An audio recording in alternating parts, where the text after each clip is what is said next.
সম্পত্তি। বলছিল তো যে দেশ আমার বাপের, আমরা তার বাপের দেশে আসলে ভাড়া থাকতাম। 2024 সালের 19শে জুলাইতে শহীদ হওয়া শহীদ মাহমুদুর রহমান সৈকতের বোন।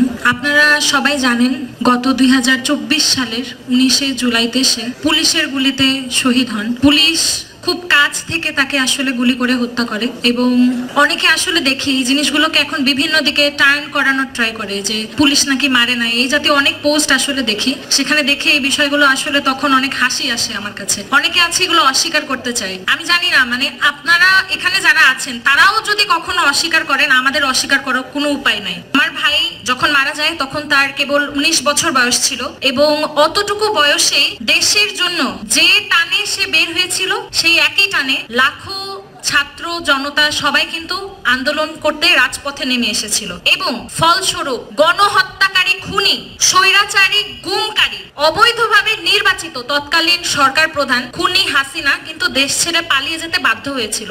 সে কিন্তু এমনি দেশ ছাড়েনি, শেষ পর্যন্ত সে তার ক্ষমতার মসনদ ছাড়তে চায় নাই। শেষ পর্যন্ত সে মনে করছিল এটা তার বাপের সম্পত্তি। বলছিল তো যে দেশ আমার বাপের, আমরা তার বাপের দেশে আসলে ভাড়া থাকতাম।